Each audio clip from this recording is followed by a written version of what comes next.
வந்தோங் ஞானானந்தகர் நேமி சந்த குணகன் மாதவ வந்தித விமல பத புண்ணிய பயோ நிதினன் புண்ணிய பயோ நிதினன். கர்மத்தின் 10 அவஸ்தைகள், அதாவது நிலைகள், அதுதான் 10 கரணங்கள் என்று குறிப்பிடுகிறார்கள். அந்த 10 கரணங்களை பற்றிய சர்ச்சையை நாம் இன்று தொடர்ந்து மீண்டும் ஒரு முறை செய்ய உள்ளோம். திரு துரைராஜ்ஜி அவர்கள் ஆகம நிழலில் என்ற நூலிலிருந்து சில குறிப்புகளை எடுத்து அனுப்பியிருந்தார். அதை குரூப்ல போஸ்ட் செய்திருக்கேன். அவரும் இந்த ரிட்டன் அந்த 10 குறிப்பு அமைச்சிருந்தாரு. அதை குரூப்லேயும் போட்டிருக்கேன். அதை நீங்கள் பார்த்து பயனடையலாம். அதில் உதாரணத்தோட அந்த கேவி அஜிதாஸ் ஐயா அவர்களுடைய நூலில் உதாரணத்தோட அதை எடுத்து விளக்கியிருக்காங்க. நம்ம திரும்பவும் ஒரு முறை அதையும் நீங்கள் ஒரு முறை படிங்க. திரும்பவும் நாம் ஒரு முறை இங்கே இந்த 10 நிலைகள், அதாவது 10 கரணங்கள் என்று அழைக்கப்படும் இந்த 10 கரணங்களை பற்றி நாம் மீண்டும் ஒரு முறை சர்ச்சை செய்ய முற்படுவோம். கர்மத்தினுடைய எத்தனை நிலைகள் இருக்கின்றன, அதாவது எத்தனை அவஸ்தைகள் இருக்கின்றன அப்படின்றத நேற்று நான் டிஸ்கஸ் பண்ணிட்டு இருந்தோம். 10 நிலைகளை சொல்றாங்க. இதுல பந்தம், சத்தா, உதயம், உதீரணை, உத்கர்ஷணம், அபகர்ஷணம், சங்கிரமணம், உபசாந்தம், நிதத்தி, நிகாச்சித் என்று கர்மத்தின் 10 அவஸ்தைகளை எடுத்து கூறுகிறார்கள். இதுதான் 10 கரணங்கள் என்றும் தச கரணங்கள் என்றும் இவற்றை அழைப்பது உண்டு. இப்ப ஒண்ணு ஒண்ணா நம்ம பார்க்கலாம். பந்தம், இப்போ நான் இத விளக்கறதுக்கு முன்னாடி ஒரு ஷேர் ஒன்று பண்ண விரும்புகிறேன். இங்கே ஒரு அமைச்சிருந்தது, ஒரு துரைராஜி அமைச்சிருந்தது.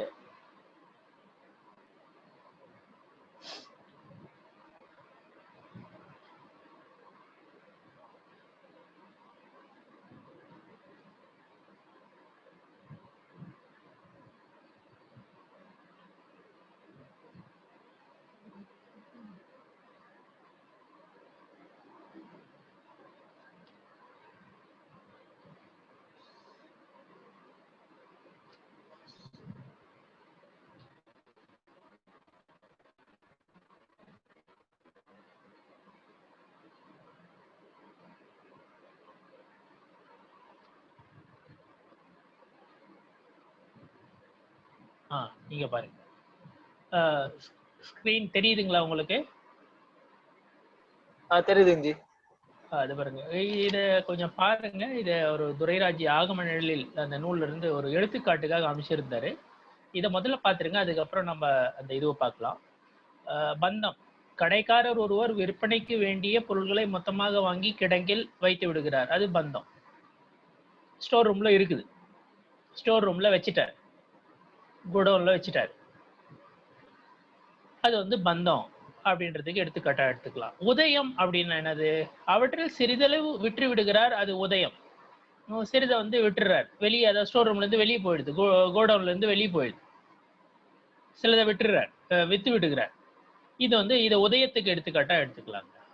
சத்துவம்னா என்ன? மேலும் பொருட்கள் விற்பதற்கு கிடங்கில் இருப்பது சத்துவம். இன்னும் அப்படி இருந்தாலும் கொஞ்சம் வித்துட்டாலும் இன்னும் நிறைய பொருள் கிடங்குல இருக்கு, அது சத்துவம். சத்தாவில் இருக்கிறது, இருப்புல இருக்கிறது, அதுதான் சத்துவம்.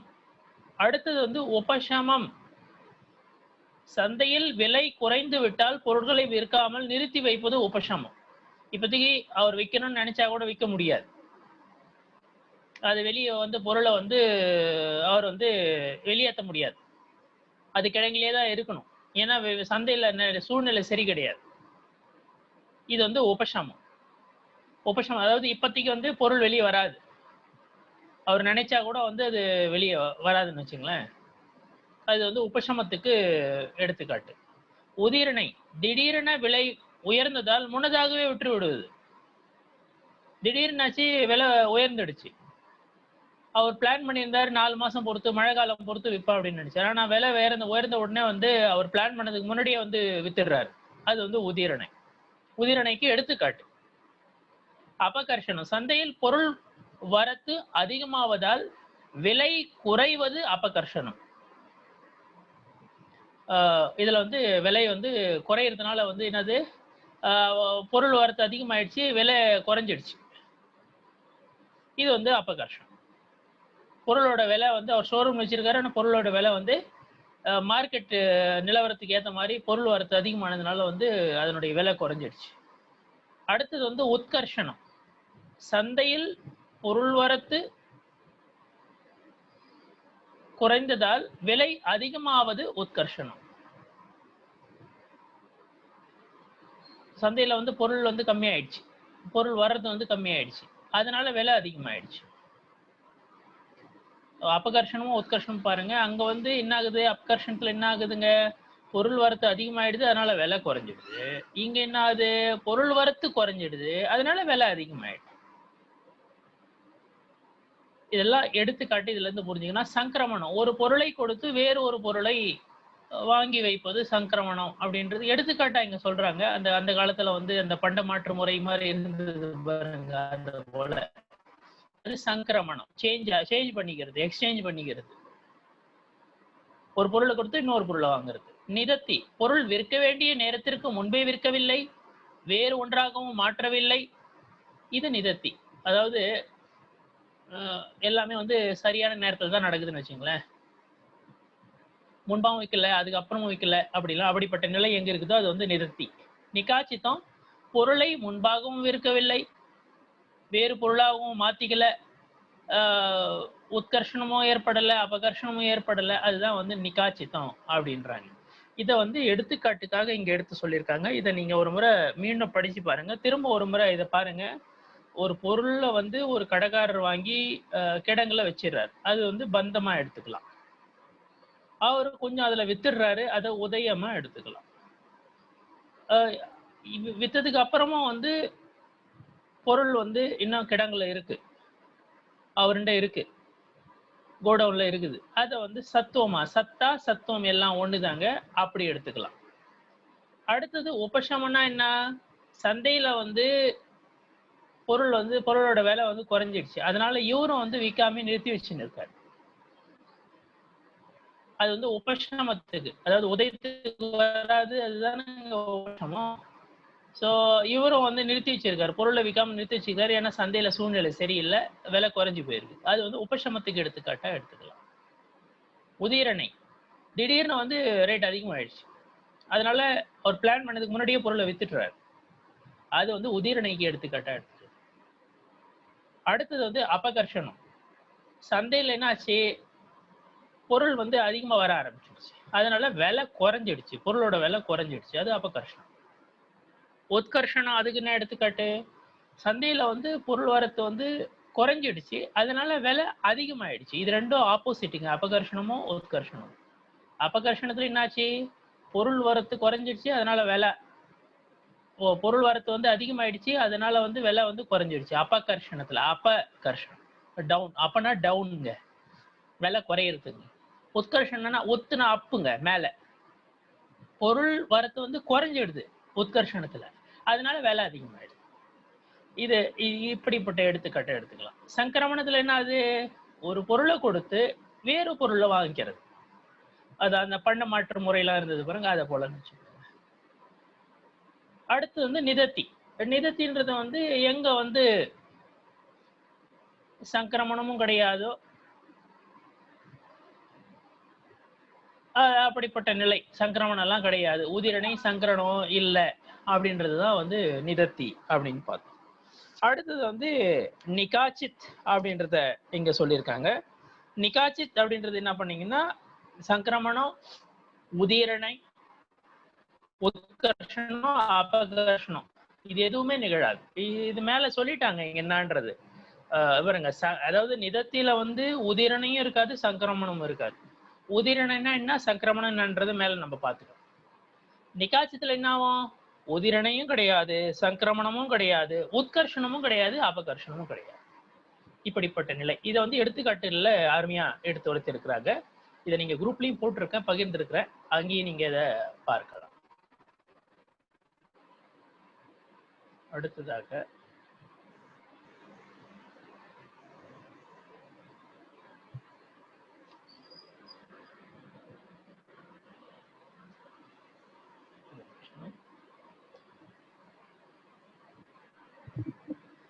இதை இன்னொரு எடுத்துக்காட்டு கூட அதுல நீங்க பாருங்க. ஸ்கிரீன் தெரியுதுங்களா? தெரியுதுங்க. தெரியுது. இதையும் கொஞ்சம் பாருங்க. இதுவும் எடுத்துக்கலாம், இந்த எடுத்துக்காட்டும் எடுத்துக்கலாம், இன்னும் நல்லா புரிஞ்சுக்கிறதுக்காக. இல்லறத்தார் ஒருவர் திங்கட்கிழமை அன்று ஒரு பிரம்மச்சாரியை தன் வீட்டிற்கு உணவு ஏற்க அழைத்தார். அவரை வரும் ஞாயிறு காலை 10 மணிக்கு தன் வீட்டிற்கு வர வேண்டும் என்றார். பிரம்மச்சாரியும் அதை ஒப்புக்கொண்டார். 2 பேர், அதாவது அழைத்தாங்கல்ல, அழைப்பு விடுத்தார்ல, அது வந்து பந்தம். அந்த அதாவது அது அழைப்பு விடுத்தலே அது பந்தம் தான் வச்சுங்களேன். அப்படின்ற, அதாவது எடுத்துக்காட்டை வந்து எடுத்துக்காட்டை மட்டும் எடுத்துங்க. இது ஒரு எடுத்துக்காட்டு வாயிலாக மெயினா வந்து சித்தாந்தம் நமக்கு புரியணும். இங்க வந்து இன்விடேஷன் கொடுத்தாச்சு, அது பந்தம் அப்படின்ற மாதிரி இதை எடுத்துங்க. அப்புறம் சத்தா, திங்கள் முதல் சனி வரை சத்தா காலம். எப்போ சாப்பிடறதுக்கு கூப்பிட்டுருக்காருங்க? முதல்ல வந்து அவர் சாப்பிடறதுக்கு கூப்பிட்டுட்டாரு. என்னைக்கு கூப்பிட்டுருக்காரு? ஒரு நிமிஷம், இது ஸ்கிரீன் ஆஃப் ஆயிடுச்சு.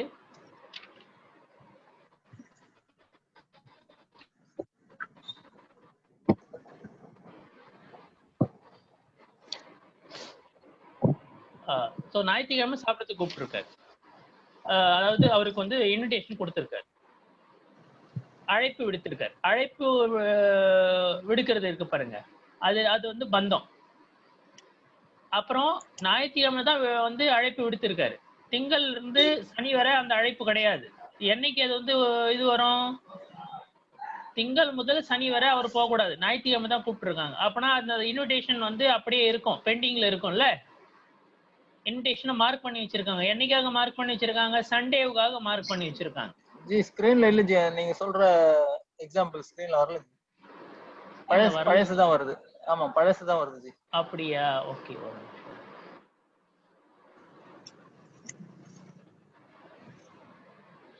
ஒரு நிமிஷம்.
தெரியுதுங்களா இப்போ? இப்ப தெரியுது. கொஞ்சம் இன்னும் பெருசு பண்ணலாம் ஜி. ஓகே. இல்லறத்தார் ஒருவர் திங்கட்கிழமை அன்று ஒரு பிரம்மச்சாரியை தன் வீட்டிற்கு உணவு ஏற்க அழைத்தார். அவரை வரும் ஞாயிறு காலை 10 மணிக்கு தன் வீட்டிற்கு வர வேண்டும் என்றார். பிரம்மச்சாரியும் அதை ஒப்புக்கொண்டார். இது வந்து என்ன அழைப்பு விடுத்திருக்காரு. அழைப்பு என்னைக்காக விடுத்திருக்காருங்க? சண்டேவுக்கு, ஞாயிற்றுக்கிழமைக்கு விடுத்திருக்காரு. சரிங்களா? ஸோ அது வந்து பந்தம். அழைப்பு ஏத்துக்கினார் இல்ல, அது வந்து பந்தம். பந்தத்துக்கு எடுத்துக்காட்டு. சத்தானா என்னங்க? திங்கள் இருந்து சனிக்கிழமை வரல ஒரு சாப்பிடறதுக்கு போக கூடாது. என்னைக்கு கூப்பிட்டுருக்காங்க? ஞாயிற்றுக்கிழமை தான் கூப்பிட்டுருக்காங்க. அப்பனா அந்த விடுப்பு இன்னும் பெண்டிங்ல இருக்கு. அது வந்து சத்தா அஸ்தித்வத்தில் இருக்குது. அந்த இன்விடேஷன் வந்து இருக்கு. ஆனா வந்து எப்ப போனோம்? திங்கள் வாய்ஸ் கேக்குதுங்களா? சீக்கிரம் போயிடுது. ஓகே கேக்குது ஜி. ஓகே, திங்கள் முதல் சனிக்கிழமை வரல, அது வந்து சத்தா காலம், சத்தாவுல இருக்குது. உதயத்துக்கு எப்போ வரும்? பிரம்மச்சாரி ஞாயிறு காலை 10 மணிக்கு வந்து உணவு ஏற்றல், அது வந்து உதயத்துக்கு வர்றது. அந்த இன்விடேஷன் வந்து உதயத்துக்கு வருதுன்னு வச்சுங்க. இன்விடேஷன் வந்து ஏத்துக்குன்னு அந்த டைம்ல போனோம். அவரு அதுக்கு முன்னாடி போயிருக்க கூடாது. ஞாயிற்றுக்கிழமை தான் போனோம், 10 மணிக்கு தான் போனோம். அதுதான் உதயத்துக்கு வர மாதிரி. உபசமம்னா என்னது? 10 மணிக்கு உணவு தயாராகாததால் சிறிது நேரம் தர்மத்தை பற்றி பேசிக் கொண்டிருந்தார். இப்போதைக்கு அது 10 மணிக்கு போயிட்டாரு, ஆனா வந்து உணவு தயாராகல, அதனால வந்து பேசின்னு இருக்காங்க. இன்னும் உதயத்துக்கு வரல அப்படின்னு, உணவு ஏத்துக்கிற அந்த இது வரல, அந்த பலன் இன்னும் கிடைக்கல. அதனால கொஞ்சம் அது வந்து டிலே ஆகுதுன்னு வச்சுங்களேன். டிலே ஆகுது, அந்த 10 மணிக்கு அழிச்சது கூட டிலே ஆகுது. அது உபசமம் இருந்தா அது போல, ஏன்னா உதயத்துக்கு வராது. உபசமம் இருந்ததுன்னு வச்சுக்கோங்க, உதயத்துக்கு வராது. அடுத்தது வந்து உதீரணை. பிரம்மச்சாரி 10 மணிக்கு பதிலாக 9:30 மணிக்கே வந்து உணவு ஏற்க வந்து விடுது.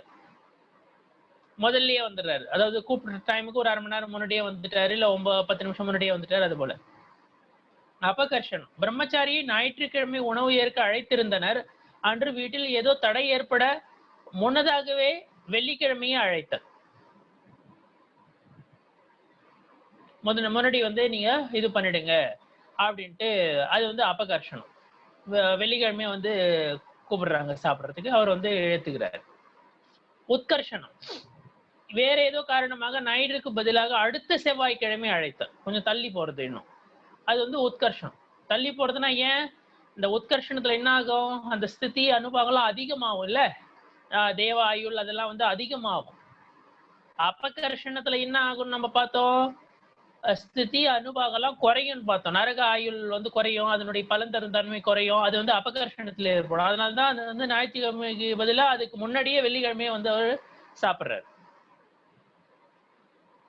உத்கர்ஷணத்துல என்ன ஆகுது? தள்ளி போகுது, ஸ்திதி அதிகமாகுதுன்னு சொன்னோம்ல, தேவாயுனுடைய ஸ்திதியில அதிகமாகும் சொன்னோம்ல, அது வந்து செவ்வாய்க்கிழமைக்கு போகுது. அது வந்து உத்கர்ஷணம். வேறு ஏதோ காரணமாக ஞாயிறுக்கு பதிலாக அடுத்த செவ்வாய்க்கிழமை அழைத்தல். சங்கிரமணம்.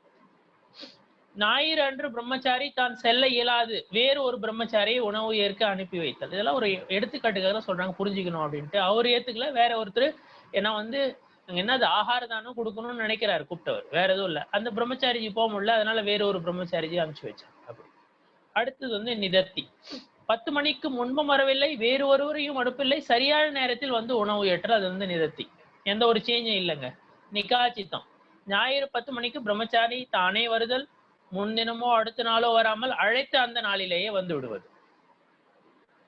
இது வந்து நிகாச்சித்தம். இப்படி இந்த 2 எடுத்துக்காட்டை நம்ம வந்து இங்க பார்த்திருக்கோம்.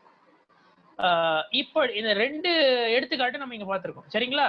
ஒண்ணு வந்து அந்த கடைக்காரர், அவர் வந்து பொருளை வந்து அங்க வச்சிருக்காரு, அதை நம்ம பார்த்தோம்.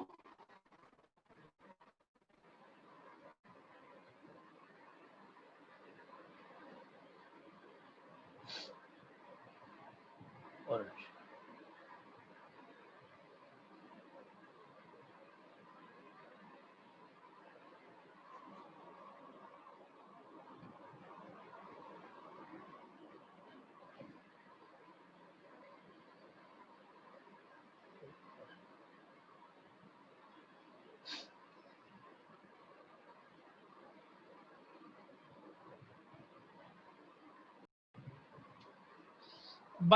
பந்தம்னா என்னதுங்க?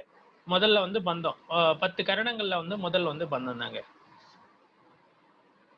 ஆன்மாவினுடைய, அதாவது ஜீவ திரவத்தினுடைய மோக ராக துவேஷ பரிணாமங்களின் நிமித்தத்தால காரமான வர்க்கணைகள் ஆன்ம பிரதேசங்கள்ல வந்து ஏக கஷேத்திர அவகாகன சம்பந்தத்துடன் தங்கி விடுது. அதன் பெயர் தாங்க பந்தம். இன்னும் ரொம்ப சிம்பிளா சொல்ல போனா, ஆன்மாவில கர்ம வினைகள் வந்து தங்கி விடுவது, ஆன்மாவில் ஏக கஷேத்திர அவகாகன சம்பந்தத்துடன் கர்ம வினைகள் வந்து தங்கி விடுவது, அதன் பெயர் தான் பந்தம். இன்னும் ரொம்ப சிம்பிளா சொல்ல போனா, ஆன்மாவில் காரமான வர்க்கணைகள் வந்து பிணைந்து விடுவது, இணைந்து விடுவது, தங்கி விடுவது, அதன் பெயர் தான் வந்து பந்தம் அப்படின்ற. திருப்பவும் அந்த எடுத்துக்காட்டுக்கு போங்க. என்ன எடுத்துக்காட்டுங்க? ஒரு கடைக்காரர் இருக்காரு. அவர் பொருளை வாங்கி தன்னுடைய ஸ்டோர் ரூம்ல அல்லது ஒரு நிமிஷங்க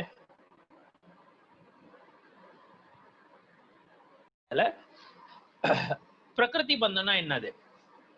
அந்தந்த கர்ம வினையோட அந்த பயன் தரும் பலன் தரும் தன்மை இருக்குது பாருங்க, அதுதான் வந்து பிரகிருதி, நேச்சர், இயல்பு. அந்த கர்மத்தினுடைய இயல்பு இருக்கு பாருங்க, அதுதான் வந்து பிரகிருதி பந்தம் அப்படின்றாங்க.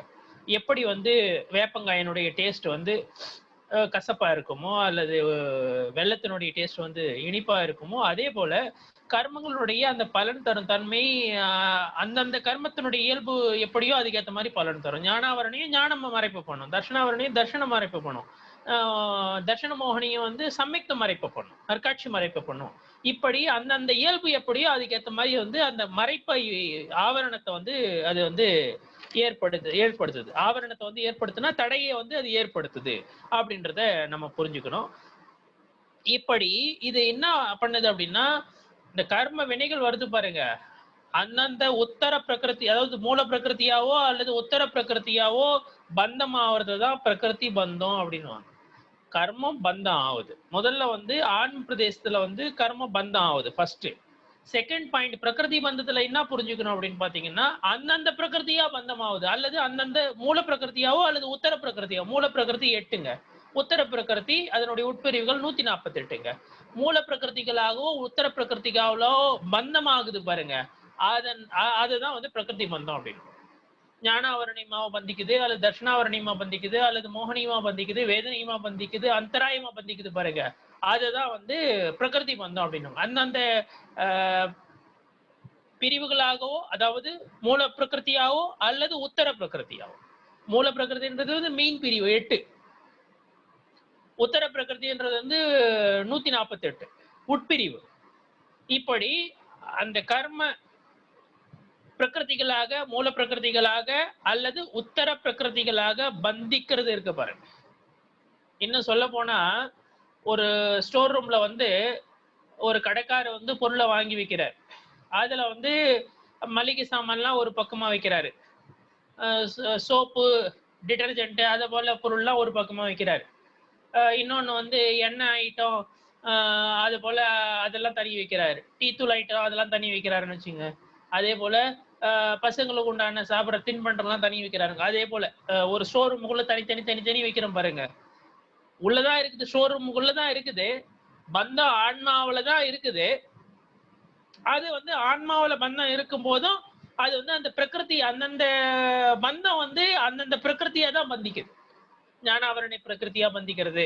எப்படி ஷோரூம்ல கடைக்காரர் வந்து ஒவ்வொரு பொருளையும் அந்த கேட்டகரிக்கு ஏற்ற மாதிரி தனி வைக்கிறாரோ ஸ்டோர் ரூம்ல, அதே போல ஆன்மாவில பந்திக்கிற அந்த பந்தங்கள் வந்து ஞானாவரணியமா பந்திக்குது, தர்ஷனாவரணியமா பந்திக்குது, மோகனியமா பந்திக்குது. அதுதான் வந்து பிரகிருதி பந்தம் அப்படின்னு சொல்லுவாங்க. பிரதேச பந்தம் அப்படின்னா வந்து ஆன்மாவில வந்து எவ்வளவு கர்மம் பந்திக்குதோ அதனுடைய எண்ணிக்கை இருக்கு பாருங்க, அதுதான் பிரதேச பந்தம் அப்படின்வாங்க. அந்த கர்ம பந்தத்தின் எண்ணிக்கை ரொம்ப அதிகமா, கர்ம பந்தத்தினுடைய எண்ணிக்கைனா என்னங்க, அது வந்து அதிகமா பந்திக்கலாம், கம்மியா பந்திக்கலாம். அதிகமா பலன் தரக்கூடிய அந்த தன்மையுடன் பந்திக்கலாம், கம்மியா பலன் தரக்கூடிய தன்மையுடன் பந்திக்கலாம். அதாவது அது தன்மை இருக்கும். இங்க மெயினா வந்து என்ன சொல்ல வராங்கன்னா, இங்க வந்து அதனுடைய எண்ணிக்கை, அந்த கர்ம பந்தத்தினுடைய எண்ணிக்கை ரொம்ப அதிகமா கம்மியா, சிம்பிளா சொல்ல போனா ரொம்ப அதிகமா கம்மியா, அதுதான் பிரதேச பந்தம். அது பிரதேச பந்தம், அதனுடைய அளவு, அந்த கர்ம பந்தத்தினுடைய அளவு, அதை வந்து பிரதேச பந்தம். சாதாரண பந்தம் சொல்லும் போது ஆன்மாவில இணைந்து விடுவது, பிணைந்து விடுவது சாதாரண பந்தம். அதனுடைய அளவு என்ன அப்படின்றதுதான் வந்து பிரதேச பந்தம். என்ன எண்ணிக்கையில என்ன அளவுல வந்து அது பந்திக்குது, கம்மியா பந்திக்குது, அதிகமா பந்திக்குது, இது பிரதேச பந்தம் சிம்பிளா சொல்ல போனா. அடுத்ததாக ஸ்திதி பந்தம், எவ்வளவு காலம் வந்து அது இருக்கும், ஆன்மாவில வந்து எவ்வளவு காலம், எவ்வளவு டைம் ஃப்ரேமுக்கு வந்து அது வந்து இருக்கும், சத்தாவில் இருக்கும், அதன் பெயர் தான் ஸ்திதி பந்தம். எவ்வளவு காலம் நிலைத்து இருக்கும், பந்திச்சதுக்கு அப்புறம் எவ்வளவு காலம் நிலைத்து இருக்கும், இருப்புல இருக்கும், அதன் பெயர் தான் ஸ்திதி பந்தம். அடுத்தது அனுபாக பந்தம் அப்படின்னு பாத்தீங்கன்னா, எவ்வளவு பலனை தரும், பலன் தரக்கூடிய தன்மை எவ்வளவு இருக்கு. திரும்ப பார்க்கலாம். பிரகிருதி பந்தனா பந்தம் நிகழுது இல்ல, அது வந்து ஞானாவரணியமாகவோ தர்ஷனாவரணியமாகவோ மோகனியமாகவோ அந்தராயமாகவோ அந்தந்த இயல்புடன் ஒத்த அந்த கர்மங்களாக பந்திப்பது, மூல பிரகிருதிகளாகவும் உத்தர பிரகிருதிகளாகவும் பந்திப்பது, அதன் பெயர் பிரகிருதி பந்தம். பிரதேச பந்தம் கர்ம பந்தத்தின் அளவு அல்லது எண்ணிக்கை, அதை பிரதேச பந்தம் என்பர். ஸ்திதி பந்தம் கர்ம பந்தம் எத்தனை காலம் நிலைக்கும், எத்தனை காலம் சத்தாவில் இருக்கும், எத்தனை காலம் இருப்பில் இருக்கும் என்பதை குறிப்பது ஸ்திதி பந்தம் ஆகும். கர்ம பந்தம் எவ்வளவு பலனை தரும் என்பதை குறிப்பது அனுபாக பந்தம் ஆகும். விபாகோ அனுபவ என்பார் மோட்ச சாஸ்திரத்துல. அந்த பலன் தரும் தன்மை, அதன் பெயர் தான் வந்து விபாகம் அப்படின்னு சொன்னா. இது வந்து அனுபாக பந்தம் அப்படின்றாங்க. சரிங்களா? இப்போ அடுத்தது வந்து சத்தா, சத்தா அல்லது சத்துவம். அந்த திருப்பி நான் அந்த எடுத்துக்காட்டுக்கு போங்க. கடைக்காரர் வந்து ஒரு பொருளை வாங்கினாரு, சேமிப்பு கிடங்குல பொருளை வச்சிருக்காரு. எவ்வளவு காலம் வைக்காம அது சேமிப்பு கிடங்குலயே வச்சிருப்பாரோ அதன் பெயர் தான் வந்து சத்தா காலம். அது வந்து கிடங்குலயே தான் இருக்கும், அது வெளியே போகாது அந்த பொருள்.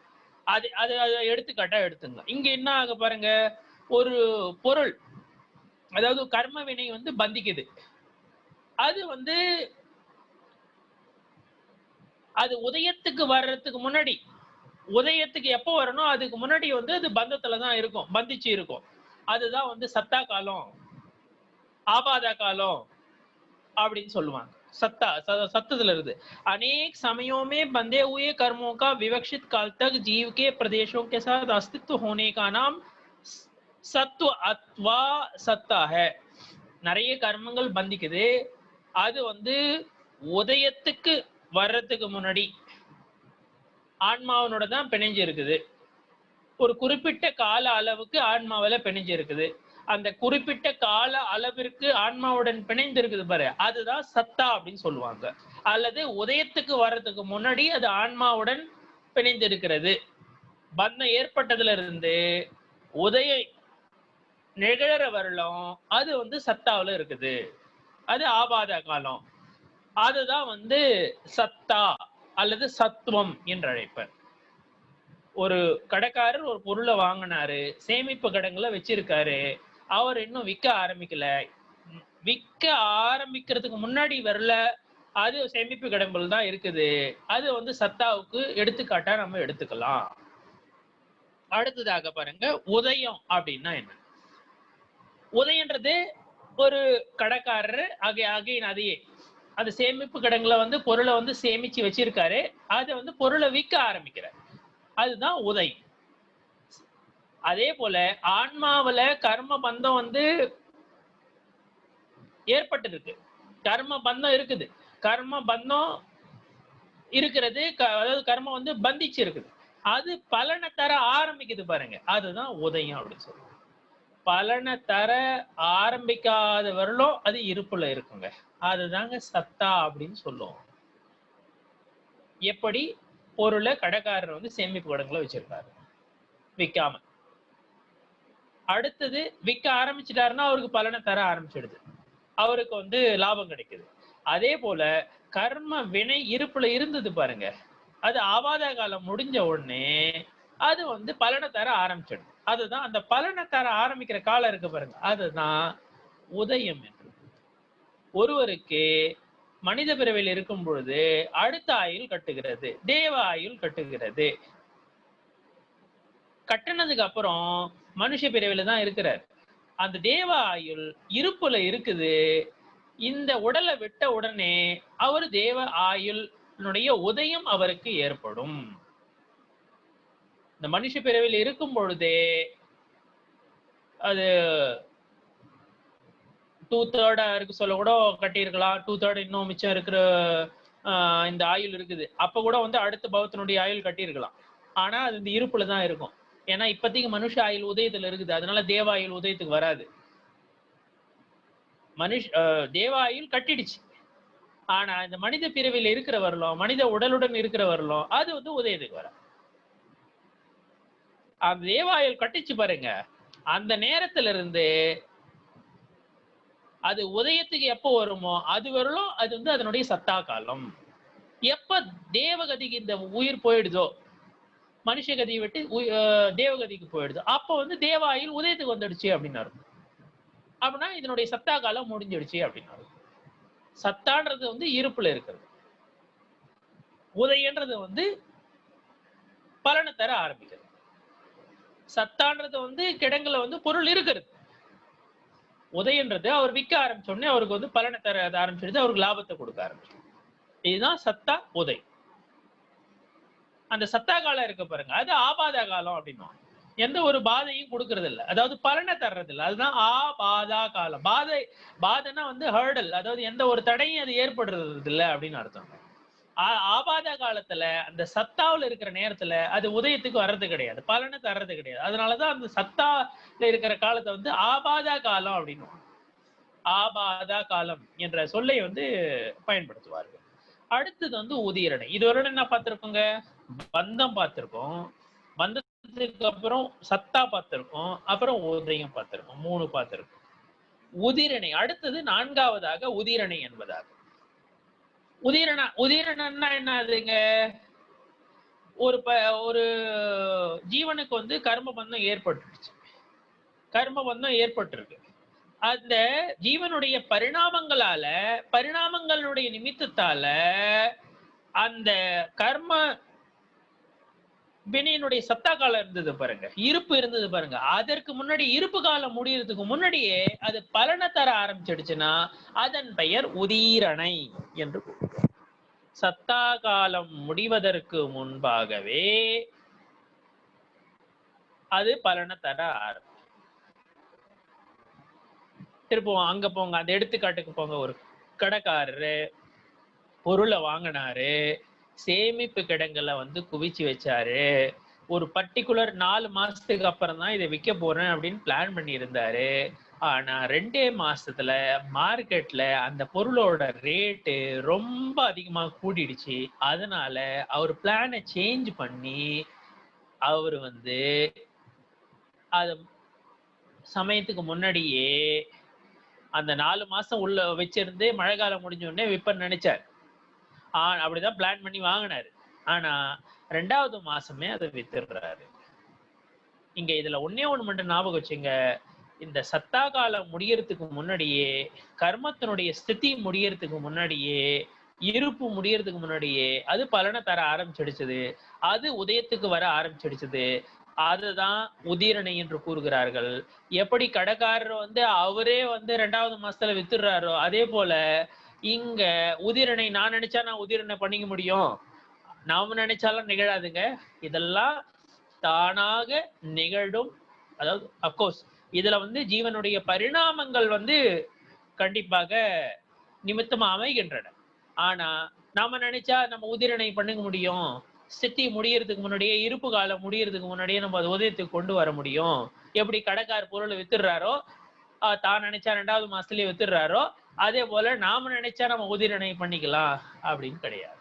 இதெல்லாம் தானாக நிகழும் நிகழ்வுகள். அதுல உயிரினுடைய பரிணாமங்கள் நிமித்தமாக கண்டிப்பாக அமைகின்றன. நிமித்தமா இருக்குது, நோ டவுட். நம்ம பரிணாமம் தான் நிமித்தமா இருக்கும் அதுல கண்டிப்பா. ஆனா நான் நினைச்சா நான் உதிரணை பண்ண முடியும், சங்கிரமணம் பண்ண முடியும், அபகர்ஷணம் பண்ண முடியும், உத்கர்ஷணம் பண்ண முடியும் அப்படின்லாம் கிடையாது. நான் நினைச்சாலாம் பண்ண முடியாது, நம்ம நினைச்சாலாம் பண்ண முடியாது. தானாக நிகழும் நிகழ்வுகள் இவையெல்லாம் என்பதை நாம் புரிந்து கொள்ள வேண்டும். உதிரணைனா என்னங்க? ஒரு உயிரினுடைய பரிணாமங்களோட நிமித்தத்தால எந்த கர்மை வினை வந்து உதயத்துக்கு இப்போ வர்றதுக்கு நேரம் ஆகலையோ அது வந்து உதயத்துக்கு வந்துடுறது.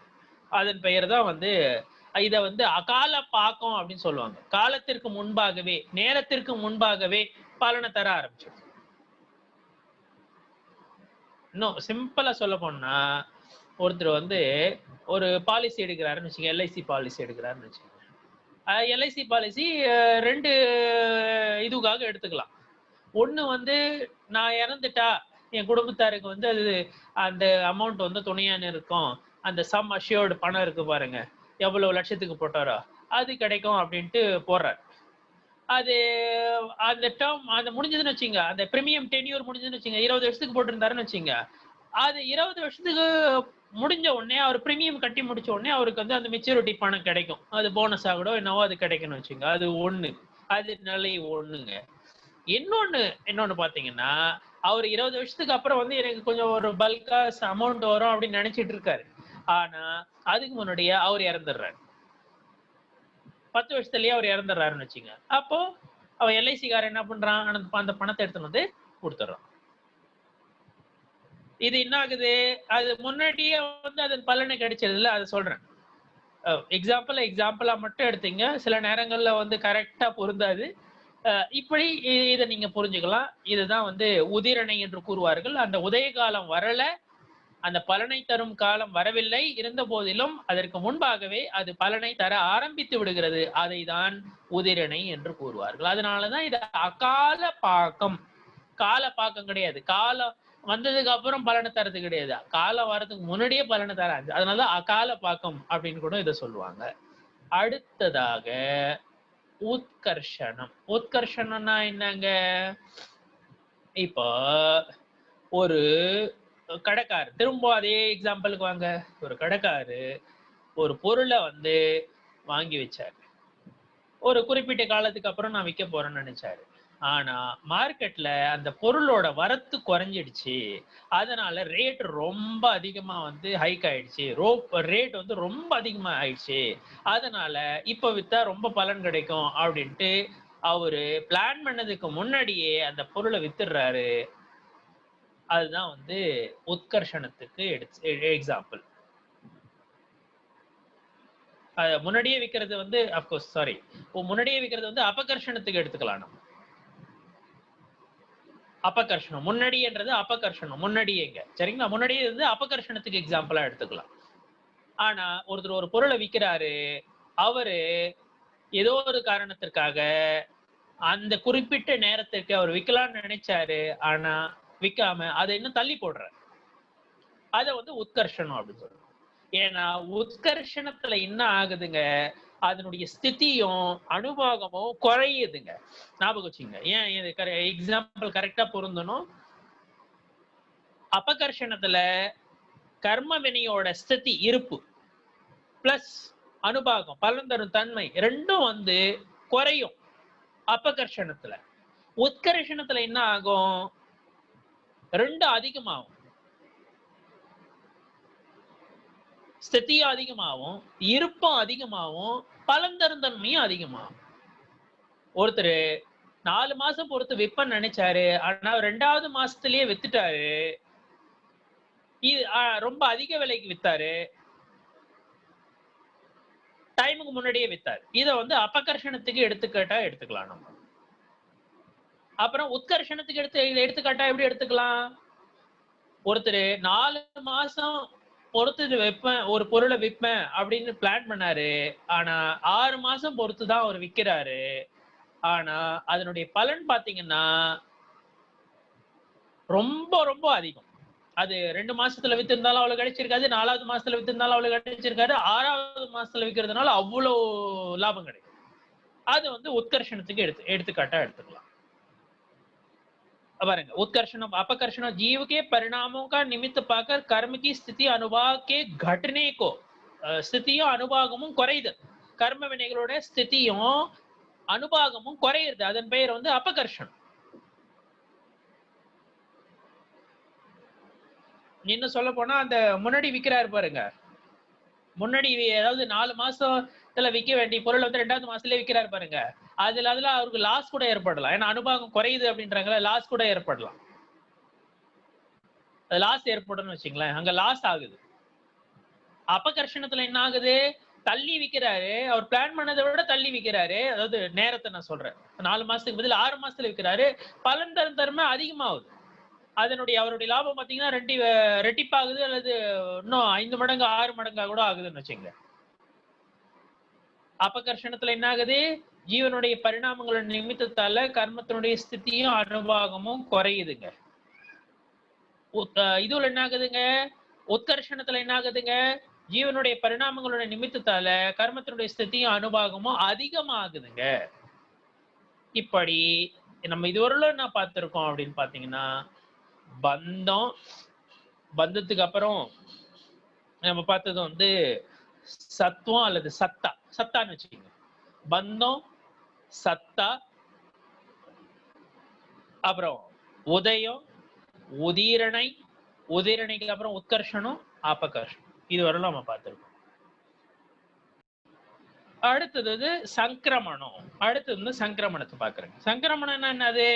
நம்ம அந்த சங்கிரமணத்துல ஒண்ணு பார்த்தோம். ஒரு பொருளை வந்து வாங்கி வச்சிருந்தாரு, ஒரு கடைக்காரர் வாங்கி வச்சிருந்தாரு. அந்த பொருளை கொடுத்துட்டு வேற பொருளை வாங்கிக்கினார். அது வந்து சங்கிரமணத்துக்கு எடுத்துக்காட்டப்படும். அதே போல இங்க சங்கிரமணத்துல என்னது? ஒரு பொருள் வந்து, அதாவது கர்மவினை ஜீவனுடைய பரிணாமங்களால எண்ணங்களால என்னாச்சு, பந்தம் பந்திச்சுது பாருங்க, அது சங்கிரமணம் ஆயிடுச்சு. சங்கிரமணத்துல ஒரே ஒரு என்ன சொன்னா அப்படின்னா, சங்கிரமணம்னா சேஞ்ச் ஆயிடுச்சு. எப்படி சேஞ்ச் ஆகும் நம்ம அதுல பார்த்தோம். எப்படி சேஞ்ச் ஆகும்? இந்த மூல பிரகிருதிகள் இருக்கு பாருங்க, மூல பிரகிருதிகள் ஒன்னதோட ஒண்ணு வந்து சேஞ்ச் ஆகாதுங்க, இன்டர்சேஞ்ச் ஆகவே ஆகாதுங்க. உத்தர பிரகிருதிகள் இருக்கு பாருங்க, அதுலதான் வந்து சேஞ்ச் ஆகும். அதாவது சாத்தா வேதனிய கர்மம் வந்து அசாத்தா வேதனியமா மாறலாமா, அல்லது அசாத்தா வேதனையும் சாத்தா வேதனையும் மாறலாம். ஆன்மாவனுடைய பரிணாமங்கள் விசுத்த பரிணாமமா இருக்குன்னு வச்சுங்க, சுத்த பரிணாமமா இருக்கு பாருங்க, அங்க வந்து அசாத்தா வேதனை கர்மம். நீங்க கேட்ட மாதிரி பிரகாஷ்ஜி, நீங்க கேட்ட மாதிரி பாருங்க, இங்க விசுத்த இது இங்கேயே இது அப்ளிகபிள். நீங்க கேட்ட கேள்வி வந்து இங்கேயே அப்ளிகபிள். விசுத்த பரிணாமம் இருக்கு பாருங்க, சுத்த பரிணாமம் இருக்கு பாருங்க, மிக தூய பரிணாமங்கள் இருக்கு பாருங்க, வீதராக பரிணாமம் இருக்கு பாருங்க, மோகராக துவேஷ அதெல்லாம் அற்ற அந்த பரிணாமம் இருக்கு பாருங்க. அப்படிப்பட்ட அந்த மிக தூய பரிணாமங்களால என்ன ஆகுது அப்படின்னா, அசாத்தா வேதனையை பிரகிருதி இருக்கு பாருங்க, அது சாத்தா வேதனையுமா மாறிடும். அப்புறம் சங்கிலேஷ பரிணாமங்களால என்ன ஆகும்னு பாத்தீங்கன்னா, நரக முதலான கதிகளில் சங்கிலேஷ பரிணாமங்களால் மரம் செடி கொடி இருக்கும் போது சங்கிலேஷ பரிணாமம், அங்கேயும் சங்கிலேஷ பரிணாமங்கள் உண்டு. திரியன்ச கதியில அல்லது மனித கதியில அல்லது தேவகதியில எங்க ஒன்னாலும் பரிணாமங்கள் சங்கிலேஷம் ஆகும் போது, தீவிரமா ஆகும் போது என்ன ஆகுது? தீவிரமா ஆகுறதுன்னா அது சங்கிலேஷ பரிணாமத்தினால்தான் ஒருத்தர் சூசைட் கூட பண்ணிக்கிறான். பரிணாமம் அந்த சங்கிலேஷ பரிணாமம் மாறிச்சுன்னு வச்சுங்க, சூசைட் கூட பண்ணிக்கிறான். அந்த சங்கிலேஷ பரிணாமங்களால என்ன ஆகுது அப்படின்னு பாத்தீங்கன்னா, சாத்தா வேதனையும் கூட அசாத்தா வேதனையுமா சங்கிரமணம் ஆயிடும், சேஞ்ச் ஆயிடும், எல்லாம் எதிரா போயிடும். பரிணாம சங்கிலேஷமா இருந்ததுன்னு வச்சுங்க, எல்லா அதாவது அற உணர்வு கொண்டவங்க கூட பக்கத்துல இருப்பாங்க. அந்த ஆரத்திற்குண்டான ஆற வாழ்வில் ஈடுபடுவதற்கான சூழ்நிலை கூட அமைஞ்சிருக்கான். ஆனா பரிணாமம் மட்டும் சங்கிலேஷ பரிணாமமா இருந்ததுன்னு வச்சுங்க, அந்த அற உணர்வு கொண்டவங்க பக்கத்துல இருக்கிறாங்க. அப்படி இருந்தும் அதெல்லாம் உபயோகமற்றதாயிடும். அந்த எல்லா சூழ்நிலையும் இருந்தும், அறத்தை பரிபாலிப்பதற்கான எல்லா சூழ்நிலை இருந்தும் பரிணாம சங்கிலேஷமா இருந்ததுன்னு வச்சுங்க, அந்த சாத்தா வேதனையும் கூட அசாத்தா வேதனையுமா மாறிச்சனுக்கு எல்லா சூழ்நிலையும் இருந்தது. ரிஷபதேவரின் பேரனாக எல்லா சூழ்நிலையும் இருந்தும் அவன் மித்யாமதங்களை பரப்புகிறானே, அப்பனா அங்க சங்கிலேஷ பரிணாமம் இருந்ததாகத்தான் அர்த்தம். சூழ்நிலை இருந்தும் பாருங்க எப்படி வந்து விபரீதமா போகுது பாருங்க புத்தி. இதுதான் சங்கிரமணம். இது வந்து மூல பிரகிருதிகள் இன்டர்சேஞ்ச் ஆகாது. ஞானாவரணியும் தர்ஷனாவரணியமாவோ அல்லது தர்ஷனாவரணியும் ஞானாவரணியமாவோ சங்கிரமணம் ஆகாது, சேஞ்ச் ஆகாது, இன்டர்சேஞ்ச் ஆகாது. பந்திச்சதுக்கு அப்புறம் இன்டர்சேஞ்ச் ஆகாது இது போல. ஆனா உத்தர பிரகிருதிகள்ல அது போல ஆகலாம். இதுல இன்னும் ஒண்ணு நம்ம என்ன பாத்துக்கணும் அப்படின்னா, தர்ஷன மோகனியும் தர்ஷன மோகனத்தினுடைய உட்பிரிவுகள் இருக்கு பாருங்க, மித்யாத்வம், சம்யக் மித்யாத்வம், சம்யக் பிரகிருதி அப்படின்னு 3 பிரிவுகள். அதை நம்ம பார்க்க போறோம். இதுக்கு அடுத்து அதுவும் வரப்போகுது. அதுலதான் இன்டர்சேஞ்ச் ஆகும். சாரித்திர மோகனி இருக்கு பாருங்க, சாரித்திர மோகத்தினுடைய 25 பிரிவுகள் இருக்கு பாருங்க. அனந்தானுபந்தி குரோதமான மாயாலோபம், அப்பிரத்யாக்கியானாவரண குரோதமான மாயாலோபம், பிரத்யாக்கியானாவரண குரோதமான மாயாலோபம், சஞ்சுவலன குரோதமான மாயாலோபம். இது 16ங்க. நன்னாங்கு 16 அப்படின்னு சொல்லுவாங்க. இதை பிளஸ் 16 + 9 நோ கஷாயம். இந்த 25 பிரகிருதிகள் இருக்கு பாருங்க, சாரித்திர மோகனத்தினுடைய பிரகிருதிகள், இதெல்லாம் வந்து சாரித்திர மோகனத்தினுடைய பிரகிருதிகள் வந்து அதுலதான் இன்டர்சேஞ்ச். அனந்தானு வந்தனுடைய பவர் எசன்ஸ் இருக்கு பாருங்க, அது அப்பிரத்யாக்ஞானாவரத்துக்கு போகும். அப்படி அந்த சாரித்திர மோகனத்தினுடைய அந்த சாரித்திர மோகனியத்துக்குள்ளதான் சங்கிரமணம் ஏற்படும். தர்ஷன மோகனியம் சாரித்திர மோகனியமாகவோ அல்லது சாரித்திர மோகனியம் தர்ஷன மோகனியமாகவோ சங்கிரமணம் ஆகாது. தர்ஷன மோகனியம் தர்ஷன மோகனத்தினுடைய 3 பிரிவுகள்ல தான், உட்பிரிவுகள்ல தான் வந்து சேஞ்ச் ஆகும், இன்டர்சேஞ்ச் ஆகும். அதே போல சாரித்திர மோகனத்தினுடைய அந்த 25 பிரிவுகள் இருக்கு பாருங்க, அதுல தான் வந்து சங்கிரமணம் ஆகும், சேஞ்ச் ஆகும் அப்படின்றத நம்ம புரிஞ்சுக்கணும். அப்புறம் 4 ஆயுள் இருக்கு பாருங்க, இதுல இன்னொன்னா 4 ஆயுள் வந்து இன்டர்சேஞ்ச் ஆகாது. தேவ ஆயுள் பந்திச்சிடுச்சுன்னா தேவ ஆயுள் தான், மனுஷ ஆயுள் பந்துச்சுன்னா மனுஷ ஆயுள் தான். அதனாலதான் ஒரு ஆயுள் நரக ஆயுள் பந்திச்சதுக்கு அப்புறம் யாருக்காவது சமயத்துவம் கிடைச்சதுன்னு வச்சுங்க, அவங்க நரக ஆயுள் வந்து தேவ ஆயுள சேஞ்ச் ஆகாது. அதுதான் அங்க விதிவிலக்கு பார்த்து சமயத்துவம் அதுக்கப்புறம் ஏற்பட்டுச்சு. நரக ஆயுள் ஸ்ரேணிக மன்னனுக்கு அது போல ஏற்பட்டது இல்ல, முதல்ல வந்து ஆயுள் பந்திடுச்சிருச்சு நரக ஆயுள், அதுக்கப்புறம் சமயத்துவம் ஏற்பட்டுடுச்சு.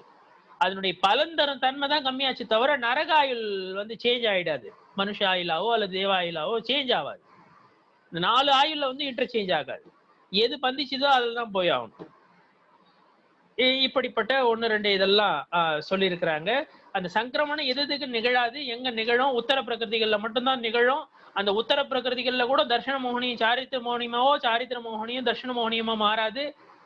அந்த உத்தர பிரகிருதிகள்ல கூட நாம கர்மத்துல வந்து 4 ஆயுள் வந்து இன்டர்சேஞ்ச் ஆகாது. சுபநாம கர்மம் அசுபநாம கர்மமா மாறலாம், அசுபநாம கர்மம் சுபநாம கர்மமா மாறலாம். ஆனா அந்த 4 ஆயுள் மட்டும் இன்டர்சேஞ்ச் ஆகாது அப்படின்றத இங்க சொல்லியிருக்காங்க. இது அடுத்ததாக இது வந்து சங்கிரமணத்தை பத்தி சொல்லியிருக்காங்க. சோ அப்படின்னா இதுவரை நம்ம என்னங்க பார்த்திருக்கோம், பந்தம், சத்தா, உதயம், உதீரணை, உத்கர்ஷனம், அபகர்ஷனம் பிளஸ் 7வது நம்ம பார்த்தது வந்து சங்கிரமணத்தை பார்த்திருக்கோம். அடுத்ததாக 8வதாக உபசாந்தத்தை பத்தி பார்க்கணும். ஒரு கேள்வி இதுக்கு முன்னாடி எனக்கு வந்து துரைராஜ் கூட கேட்டிருந்தாரு, உபசாந்தமும் உபசமும் ஒண்ணுதானே எடுத்துக்கலாங்க, மேலோட்டமா ஒன்னா எடுத்துக்கலாங்க, ஆனா கொஞ்சம் ரொம்ப அதிகமா டீப்பா போனோம்னா ரெண்டுத்தையும் ஒன்னா எடுத்துக்க முடியாது. உபசாந்தம் வந்து 10 கரணங்கள்ல ஒன்றாக எடுத்துக்கொள்ளப்படுகிறது. உபசமம் இருக்கு பாருங்க, அது 10 கரணங்கள்ல ஒன்றாக எடுத்துக்கொள்ள முடியாது. இன்னும் ரொம்ப மேஜர் டிஃபரன்ஸ் அப்படின்னு பாத்தீங்கன்னா, உபசாந்தத்துக்கும் உபசமத்துக்கும் மேஜர் டிஃபரன்ஸ் என்ன அப்படின்னு பாத்தீங்கன்னா, மெயினான டிஃபரன்ஸ் என்னன்னு பாத்தீங்கன்னா, இந்த உபசாந்தம் இருக்கு பாருங்க 8 கர்மத்துக்கும் உண்டுங்க, 8 கர்மத்துக்கும் உபசாந்தம் ஏற்படும். ஆனா உபசமம் இருக்குது பாருங்க, உபசமன்ற சொல் இருக்கு பாருங்க, அது வந்து மோகனீய கர்மத்துல மட்டும்தாங்க, அது மோகனீய கர்மத்துக்கு மட்டும்தான் பொருந்தும். இதுதான் மெயின் டிஃபரன்ஸ். இந்த 10 கரணங்கள்ல சொல்லியிருக்கிறது வந்து உபசாந்தம் தான். சில இடங்கள்ல அது உபசமமா கூட சொல்லியிருக்காங்க, ஆனா உபசாந்தத்தை தான் எடுத்துக்கணும். அப்படிதான் மூல கிரந்தங்கள்ல இந்த உபசாந்தத்தை தான் 10 கரணங்கள்ல குறிப்பிட்டிருக்காங்க, உபசமத்தை குறிப்பிடல. உபசாந்தம் தான் மோஸ்ட் சூட்டபிள். உபசமத்தை பத்தி நான் இப்போதைக்கு நான் பேசல, ஏன்னா கன்ஃபியூஸ் ஆகுது. உபசமத்தை பத்தி அதுக்கப்புறம் பேசுறேன். இந்த 10 முடிச்சுட்டு அதுக்கப்புறம் உபசமத்துக்கு நான் வரேன். நேற்று அதையும் ஒன்னா கலந்துட்டேன், மேபி அதனால கூட சில கன்ஃபியூஷன் உங்களுக்கு கிரியேட் ஆயிருக்குன்னு நினைக்கிறேன். அடுத்ததாக இப்ப உபசாந்தம்னா என்னது, எந்த கர்மம் உதயத்துக்கு வர முடியாதோ, சத்தாவிலேயே இருக்குதோ, இருப்புலயே இருக்குதோ, அதுதான் உபசாந்தம் அப்படின்னு சொல்லுவாங்க. ஞானாவரணாதி கர்ம இருக்கு பாருங்க, எவ்வளவு நேரம் வரல அது வந்து உதிரணை ஆகாதோ அது வரலும் அப்படியே உபசாந்தமா இருக்கும். உதயத்துக்கு வரத்தை விட்டுருங்க, அது உதயத்துக்கு தான் வர முடியல. உபசாந்தனால என்னது, உதயத்துக்கு வர முடியல அப்படின்னு அர்த்தம். உபசாந்தனே உதயத்துக்கு வரல அப்படின்னு தான் அர்த்தம். அப்பனா என்ன ஆகும், அனதர் பாசிபிலிட்டி என்னது, நேரத்துக்கு முன்பு வந்து உதயத்துக்கு வர்றது, அதுதான் உதீரணை அப்படின்னுவாங்க. அது உதீரணை, அதாவது உதயத்துக்கு வர முடியல, அதனாலதான் அது உபசாந்தம் அப்படின்றாங்க. உதிரணையும் ஆகல, நேரத்துக்கு முன்பே உதயத்துக்கு வருது, அதுவும் ஆகல. எது வரலும் உதிரணை ஆகாதோ அந்த காலம் வரல அது உபசாந்தமா தான் இருக்கும். இதெல்லாம் வந்து உபசாந்தம் ஆக்குறதெல்லாம் வந்து சமய திருஷ்டிகளுக்கு தான் உபசாந்தம் தான் ஸ்டார்ட் ஆகுது. மித்யா திருஷ்டிகள் எல்லாம் உபசாந்தம்லாம் அந்த அளவு கிடையாதுன்னு வச்சுங்க. ஸோ இப்படி இந்த எந்த கர்மம் உதயத்துக்கு வர முடியாதோ அதுதான் உபசாந்தம் அப்படின்னு சொல்லுவாங்க. உதிரணை நிகழலாம், ஆனா உதிரணை ஏற்படாத வரை அது வந்து உபசாந்தமா தான் இருக்கும், சாந்தமா தான் இருக்கும், தங்கி தான் இருக்கும், தணிந்து தான் இருக்கும், தணிதல் நிலையில் தான் இருக்கும், அமுங்கிய நிலையில் தான் இருக்கும். தண்ணிக்கு அடியில அழுக்கு போய் கிளாஸ்ல இருக்கிற அந்த அழுக்கு கீழே போய் படிஞ்சிடுது பாருங்க, அதை ஆட்டி விடாத வரலாம் அது அப்படியே உபசாந்த நிலையில் தான் இருக்கும்.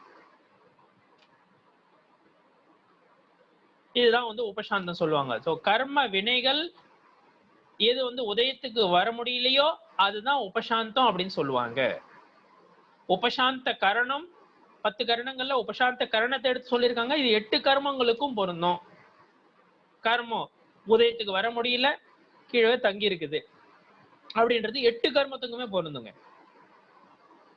उपशांत अवस्था को प्राप्त कर्म का उत्कर्षण, अपकर्षण और संक्रमण हो सकता है, किंतु उसकी उदीरणा नहीं होती है.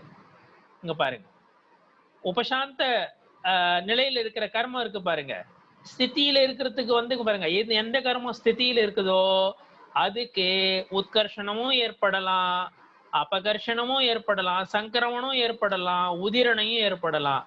ஆனா உபசாந்த நிலையில இருக்கிற கர்மத்துக்கு எது உதயத்துக்கு வரலையோ, எது உதயத்துக்கு வர முடியாதோ அப்படிப்பட்ட உபசாந்த கரணம் இருக்கு பாருங்க, உபசாந்த கர்மம் இருக்கு பாருங்க, அதுல உத்கர்ஷணம், அபகர்ஷணம், சங்கிரமணம் ஏற்படலாம். ஆனா உதிரணை ஏற்படாது. ஏன்னா உதயத்துக்கு வர முடியாது. உதிரணைனா உதயத்துக்கு வரணும் இல்ல, உதிரணைனாலும் முன்னாடியே உதயத்துக்கு வருது இல்ல, உதயத்துக்கு ஏற்கனவே வர முடியல. எந்த கர்மத்தால வந்து உதயத்துக்கு வர முடியலையோ அதுதான் உபசாந்தம்ன்றாங்க. உதிரணைனாலும் என்னது, உதயத்துக்கு வர்றது தானே, காலத்துக்கு முன்னாடியே உதயத்துக்கு வர்றது தானே, உதிரணையும் ஏற்படாது. ஆனா உத்கர்ஷணம், அபகர்ஷணம், சங்கிரமணம் இது ஏற்படலாம். திரும்ப ஒரு முறை சொல்றேன், உபசாந்த கஷாயனா என்னது, எந்த கர்மம் உதயத்துக்கு வர முடியலையோ அதுதான் உபசாந்தம் அப்படின்னு சொல்லுவாங்க. இது வந்து உதிரணை இதுல ஏற்படாது. ஒரு கர்மம் ஸ்திதியில இருக்குது, சத்தாவில் இருக்குதுன்னா அதுக்கு உத்கர்ஷணம், அபகர்ஷணம், சங்கிரமணம், உதிரணை இது எல்லாம் ஏற்படலாம். ஆனா ஒரு கர்மம் உபசாந்த நிலையில இருக்குது அப்படின்னா அதற்கு உத்கர்ஷணம் ஏற்படலாம், அபகர்ஷணம் ஏற்படலாம், சங்கிரமணம் ஏற்படலாம், ஆனால் உதிரணை ஏற்படாது. எனவே உதயமும் கிடையாது. அதனாலதான் அது உபசாந்தம். இது வந்து உதிரணை மட்டும் ஏற்படாது, அது ஞாபகம் வச்சுங்க. உபசாந்தத்துல வந்து உதிரணை மட்டும் ஏற்படாது. இது 8 கர்மத்துக்கு, இந்த உபசாந்த நிலைன்றது வந்து உபசாந்த கரணம் வந்து 8 கர்மத்துக்கும் பொருந்தும், அதை ஞாபகம் வச்சுங்க. இது வந்து உபசாந்தத்தை பத்தி சொல்லிட்டோம். இப்போ நம்ம எதுவெல்லாம் டிஸ்கஸ் பண்ணியிருக்கோம், பந்தம், சத்தா, உதயம், உதீரணை, உத்கர்ஷணம், அபகர்ஷணம், சங்கிரமணம், உபசாந்தம் 8 டிஸ்கஸ் பண்ணிட்டோம். இன்னும் 2 டிஸ்கஸ் பண்ணோம். இது நடுப்புற உபசமம் இருக்கு பாருங்க, அதை நான் இப்ப கொண்டு வரல. அது வந்ததுன்னா கன்ஃபியூஸ் ஆகிறதுக்கு உண்டான வாய்ப்பு இருக்கு. அதை நான் கடைசி அதுக்கப்புறம் நான் சொல்றேன். அடுத்தது வந்து நிதத்தி நிகாட்சி. இது ரொம்ப சிம்பிள்ங்க.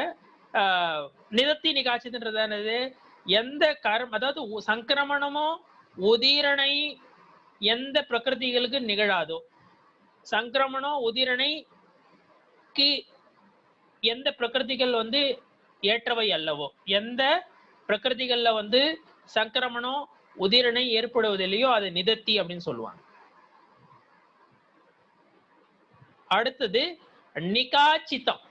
நிகாச்சித்துக்கு என்ன சொல்றாங்க, சங்கிரமணம், உதிரணை, உத்கர்ஷணம், அபகர்ஷணம் இதெல்லாம் எதுல ஏற்படாதோ அத வந்து நிகாச்சித்தம் அப்படின்னு சொல்றாங்க. அதாவது ஏற்படவே ஏற்படாது. அங்க உபசாந்த நிலையில வந்து அங்க ஏற்படலாம், உபசாந்த நிலையில வந்து அது வந்து தனிந்து இருக்குது. ஆனா வந்து உத்கர்ஷணம், அபகர்ஷணம், சங்கிரமணம் எல்லாம் ஏற்படும், உதிரணை மட்டும் ஏற்படாது. இங்க இந்த நிகாச்சித்த நிலையில என்ன ஆகுது அப்படின்னு பாத்தீங்கன்னா சங்கரணம், உதீரணை, உத்கர்ஷனம், அபகர்ஷனம் இந்த பிரகிருதிகள் ஏற்படவே ஏற்படாது. இதுதான் நிகாச்சித்தம் அப்படின்றாங்க. நிதத்தினா என்னங்க? சங்கரமணம் உதிரணை எந்த பிரகிருதிகளுக்கு கிடையாதோ, எந்த பிரகிருதிகள் உதிரணை மற்றும் சங்கிரமணத்திற்கு ஏற்றவை அல்லனவோ அத நிதத்தி என்று கூறுவார்கள். நிகாச்சித்தனா எந்த பிரகிருதிகள் சங்கிரமணம், உதீரணை, உத்கர்ஷனோ, அபகர்ஷனோ இவற்றுக்கெல்லாம் தகுதியானவை அல்லனவோ அவற்றை நிகாச்சித்தம் என்று கூறுவர். ரொம்ப சிம்பிளா சொல்ல போனா நிதத்தின் சங்கிரமணமோ உதிரணையும் கிடையாது. நிகாச்சித்தம் அப்படின்னா சங்கிரமணம், உதீரணை, உத்கர்ஷனம், அபகர்ஷனம் இது எதுவுமே கிடையாது. இப்படி இந்த 10 கரணங்களை எடுத்துரைத்துள்ளார்கள். பந்தம் என்றால் கர்ம வினைகள் ஆன்மாவுடன் பந்தித்து விடுவது, இணைந்து விடுவது, பிணைந்து விடுவது. ஏக க்ஷேத்திர அவகாகன சம்பந்தத்துடன் கர்ம வினைகள் ஆன்மாவில் தங்கி விடுவது. எப்படி ஒரு கடைக்காரர் தன்னுடைய சேமிப்பு கிடங்கில் சேமிப்பு கிடங்கில் பொருள்களை சேமிக்கிறாரோ அதே போல் ஆன்ம பிரதேசங்களில் இந்த காரமான வர்க்கணைகள் வந்து தங்கி விடுவது. இதுதான் பந்தம். அடுத்தது சத்தா. எதுவரை அந்த அடக்காரர் அந்த பொருளை விற்காம சேமிப்பு கிடங்குலயோ சேமித்து வச்சிருக்காரோ அது வந்து சத்தா மாதிரி. ஆன்மாவில அந்த கட்டி இருக்கிற கர்மம் இருப்புல இருக்கிறது, உதயத்துக்கு வராம இருக்கிறது, ஆபாத கால வரலும் அந்த சத்தாவிலேயே இருக்கிறது. அதன் பெயர் தான் வந்து சத்தா. உதயம் என்றால் அந்த பொருளை கடைக்காரர் விற்க ஆரம்பிச்சிடுறாரு, அது உதயம், அவருக்கு பலனை தர ஆரம்பிச்சிடுது. அதே போல கட்டி இருக்கிற கர்மம், இருப்புல இருக்கிற கர்மம் பலனை தர ஆரம்பிச்சிடுது, பயனை தர ஆரம்பிச்சிடுது, உதயத்துக்கு வர ஆரம்பிச்சிடுது. அதன் பெயர் தான் உதயம். அடுத்தது உதிரணை. ஏதோ ஒரு காரணத்தால கடைக்காரரு அந்த குறிப்பிட்ட காலத்துக்கு முன்னாடியே அந்த பொருளை வித்துடுறாரு, கோடவுன்ல இருந்து எடுத்து வித்துடுறாரு, அது வந்து உதிரணை அப்படின்னு சொல்லுவோம். அதே போல கட்டி இருக்கிற கர்மம் ஸ்திதி காலம் முடியறதுக்கு முன்னாடி, சத்தா காலம் முடியறதுக்கு முன்னாடி உதயத்துக்கு வர ஆரம்பிச்சிடுது. காலத்துக்கு முன்பாகவே அது பயனை தர ஆரம்பித்து விடுகிறது. அதன் பெயர் உதிரணை. அடுத்தது உத்கர்ஷனம். உத்கர்ஷனம்னா கர்ம வினையினுடைய ஸ்திதியும் அனுபாகமும் கூடுவது, அதன் பெயர் உத்கர்ஷனம். ஒரு பொருளை ஒரு கடைக்காரர் வாங்கினாரு, சேமிப்பு கடங்குல வச்சாரு, குறிப்பிட்ட காலத்துல விற்கணும்னு நினைச்சாரு, ஆனா குறிப்பிட்ட காலத்துக்கு கூட ஏதோ ஒரு காரணத்தால விற்க முடியல, கொஞ்சம் தாண்டி விற்கிறாரு, 4 மாசத்துக்கு பதில் 6வது மாசத்துல விற்கிறாரு, ஆனா பலன் அது அதிகமா கிடைக்குது. 6 மாசமும் வச்சிருந்தாரு, காலமும் அதிகமா வச்சிருந்தாரு, பலனும் அதிகமா கிடைச்சு. இது வந்து உத்கர்ஷணத்துக்கு எக்ஸாம்பிளா எடுத்துக்கலாம். பலன் அதிகமா கிடைச்சது. அப்பகர்ஷணத்துக்கு என்னது? பொருளை 4 மாசத்துக்கு முன்னாடியே விற்கிறாரு, 2 மாசத்துலயே விற்கிறாரு, ஆனா அதனுடைய பலன் கிடைக்குது பாருங்க, அது கொஞ்சம் கம்மியா கிடைக்குது. அதே போலதான் உத்கர்ஷணம் ஆன்மாவனுடைய பரிணாமங்களுடைய நிமித்தத்தால கட்டி இருக்கிற கர்மம், ஸ்திதியில இருக்கிற கர்மம் இருக்கு பாருங்க, சத்தாவில் இருக்கிற கர்மம் இருக்கு பாருங்க, அதனுடைய ஸ்திதியும் அனுபாகமும் கூடுறது வந்து உத்கர்ஷணம். அப் மேல அதிகமா வருது, அப் டவுன் குறையிறது. ஆன்மாவனுடைய பரிணாமங்களாலே என்ன ஆகுறது? அதனுடைய பலன் தரும் தன்மையும் அதனுடைய இருப்பு நிலையும் குறையிறது இருக்கு பாருங்க, அதன் பெயர் தான் அபகர்ஷணம் அப்படின்னு சொல்றோம். அடுத்தது வந்து சங்கிரமணம். கடைக்காரர் ஒரு பொருளை கொடுத்துட்டு இன்னொரு பொருளை வாங்கிடும். அதே போல பிரகிருதிகள் இருக்கு பாருங்க, கர்ம பிரகிருதிகளினுடைய உட்பிரிவுகள் இருக்கு பாருங்க, அதுல வந்து இன்டர்சேஞ்ச் ஆகிறது. நல்ல பரிணாமங்களால அதாவது நல்ல பரிணாமங்களால வீத்தராக பரிணாமத்தால அசாத்தா வேதனைய சாத்தா வேதனையுமா மாறுறது, சங்கிலேஷ பரிணாமங்களால சாத்தா வேதனையும் அசாத்தா வேதனையுமா மாறி போறது. இதுதான் வந்து சங்கிரமணம். இந்த சங்கிரமணம் என்பது கர்மத்தினுடைய மூல பிரகிருதிகளில் எப்பொழுதும் நிகழ்வதில்லை. ஞானாவரணியம் தர்ஷனாவரணியமாவோ, தர்ஷனாவரணி ஞானாவரணியமாவோ மாறுவதில்லை. ஆனால் உட்பிரிவுகள் மாறுவதுண்டு. ஆனா அதுலயும் சில கிளாஸ் வச்சிருக்காங்க. என்ன கிளாஸ் அப்படின்னு பாத்தீங்கன்னா, தர்ஷனாவரணியும் அதனுடைய உட்பிரிவுகள்ல தான் சங்கிரமணம் ஆகும். சாரித்திர மோகனியும் சாரி தர்ஷன மோகனியும் அதனுடைய உட்பிரிவுகள்ல தான், சாரித்திர மோகனியும் அதனுடைய உட்பிரிவுகள்ல தான். அதே போல ஆயுள் 4 ஆயுள் இருக்கு பாருங்க, அது வந்து இன்டர்சேஞ்ச் ஆகாது, அது வந்து சங்கிரமணம் ஆகாது. 4 ஆயுள் வந்து சங்கிரமணம் ஆகாது அப்படின்றத சிலது. சங்கிரமணன்றது வந்து மாறுதல். அந்த உத்தர பிரகிருதிகள் இருக்கு பாருங்க, உட்பிரிவுகள் இருக்கு பாருங்க, அதுலதான் மாறுகை ஏற்படும். மூல பிரகிருதிகள்ல மாறுகைகள் ஏற்படாது அப்படின்றத சொன்னாங்க. இது வந்து சங்கிரமணம் சொல்லிட்டாங்க. சங்கிரமணம் சொன்னதுக்கு அப்புறம் நிதத்தி நிகாச்சித் ஒரு உபசாந்தம் ஒண்ணு சொன்னாங்க. உபசாந்தன்றது எந்த கர்மம் வந்து உதயத்துக்கு வர முடியலையோ அதுதான் வந்து உபசாந்தம் சொல்லுவாங்க. இது வந்து 8 கர்மங்களுக்கும் இது வந்து ஏற்படுவது உண்டு. அந்த உபசாந்த கர்மம் இருக்கு பாருங்க, அது வந்து அதனுடைய உத்கர்ஷனம் அபகர்ஷனம் சங்கிரமணம் ஏற்படலாம், ஆனா உதிரணை மட்டும் ஏற்படாது. இது 8 கர்மங்களும் உபசாந்த நிலை உபசாந்த கரணம் ஏற்படுவது உண்டு. அடுத்தது வந்து நிதத்தி அப்படின்னு சொல்லாங்க. எந்த கர்ம வினைகளுக்கு வந்து சங்கிரமணம் உதிரணை கிடையாதோ அதுதான் வந்து நிதத்தி அப்படின்றாங்க. அடுத்தது நிகாச்சித், எந்த கர்ம பிரகிருதிகளுக்கு சங்கிரமணம் உதிரணை இது ரெண்டும் ஏற்கனவே நிதத்திலே சொல்லிட்டாங்க, உத்கர்ஷனம் அபகர்ஷனம் கிடையாது. அப்படிப்பட்ட யோகிதை அந்த பிரகிருதிகளுக்கு கிடையாது. நிகாச்சித்த பிரகிருதிகளுக்கு பாத்தீங்கன்னா நிகாச்சித்த கர்ம இருக்க பாருங்க, அதுக்கு அப்படிப்பட்ட யோகிதை கிடையாது. அது எப்படிப்பட்ட யோகிதை கிடையாது? சங்கிரமணமும் ஆகாது, உதிரணையும் ஆகாது, உத்கர்ஷணமும் ஆகாது, அபகர்ஷணமும் ஆகாது. இப்படி கர்மத்தின் இந்த 10 கரணங்களை பற்றி எடுத்துரைத்திருக்கிறார்கள். உபசமன என்ன?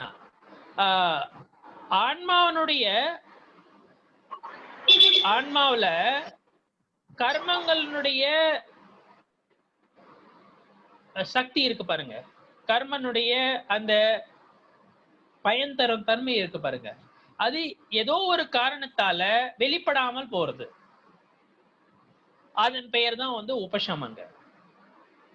ஃபார் எக்ஸாம்பிள் இதுக்கு என்ன சொல்றாங்க அப்படின்னா, நீர் இருக்கு, அதாவது தண்ணி இருக்கு, அதுல வந்து அந்த தேத்தாங்கொட்டைங்களா, தேத்தாங்கொட்டை போட்டா அந்த காரணத்தால என்ன ஆகுது, அதனுடைய அழுக்க வந்து வெளிவர முடியாம போயிடுது. அதே போல ஆன்மாவுடைய கர்ம வினைகள் இருக்கு பாருங்க, அது ஏதோ ஒரு காரணத்தால், ஏதோ ஒரு காரணம்னா பரிணாமங்கள் தான், வேற எதுவும் கிடையாது, பரிணாமங்கள் தான், எண்ணங்கள் தான். வீதராக பரிணத்தி அப்படின்னு எடுத்துக்கலாம்.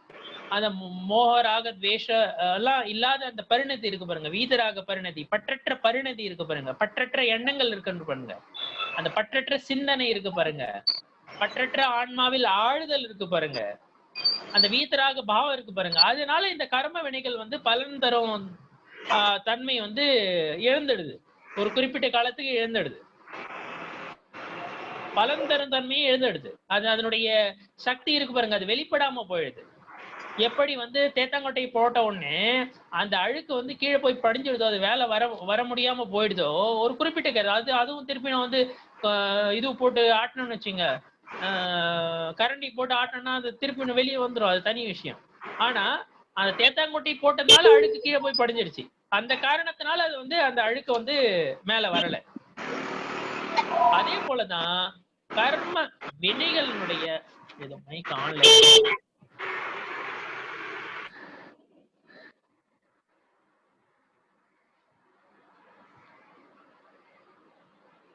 அதுதான் இங்க சொல்றாங்க. இங்க பாருங்க, परिणामों की विशुद्धता से कर्मों की शक्ति का अनुभूत रहना, பரிணாமங்கள்ல ஏற்படுற விசுத்தினால தூய்மையினால கர்மங்களுடைய சக்தி வந்து வெளிப்படுறது கிடையாது, கர்மங்களுடைய அந்த பலன் தரும் அந்த திறன் வந்து வெளிப்படுறது கிடையாது. அதுதான் வந்து உபசமம் அப்படின்றாங்க.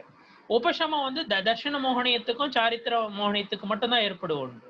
10 கர்ணங்களை நம்ம உபசாந்தம் பார்த்தோம், அது வந்து 8 கர்மங்களுக்கும் ஏற்படும். ஆனா இங்க தர்ஷன மோகனியத்துக்கும் சாரித்திர மோகனியத்துக்கு தான் இந்த உபசமம் ஏற்படுவது உண்டு என்பதை நாம் புரிந்து கொள்ள வேண்டும். மற்ற கர்மங்களுக்கு உபசமம் ஏற்படாது. அந்த 10 கரணங்கள்ல வந்து உபசமத்தை சொல்லல. 10 கரணங்கள்ல வந்து கோமடசாரம் முதலான நூல்கள்ல சொல்லி இருக்கிறதுல வந்து நீங்க பாத்தீங்கன்னா நேமிச்சந்திர சித்தாந்த சக்கரவர்த்தியினுடைய கோமடசாரம் அதுவும் வந்து வெளியிட்டு இருக்காங்க. KV அஜித் தாஸ் ஐயா வெளியிட்டு இருக்காரு. அதையும் நீங்க ரெஃபர் பண்ணி பார்க்கலாம். அதுல வந்து உபசாந்தம் தான் சொல்றாங்க. அப்புறம் இதுல வந்து உபசமத்துல வந்து பிரசஸ்த உபசமம் அப்பிரசஸ்த உபசமம்னு 2 சொல்றாங்க.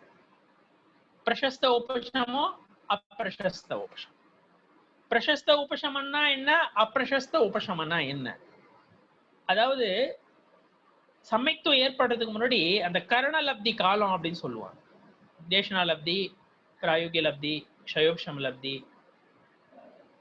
அப்புறம் பிராயோகிய லப்தி, கரணலப்தி.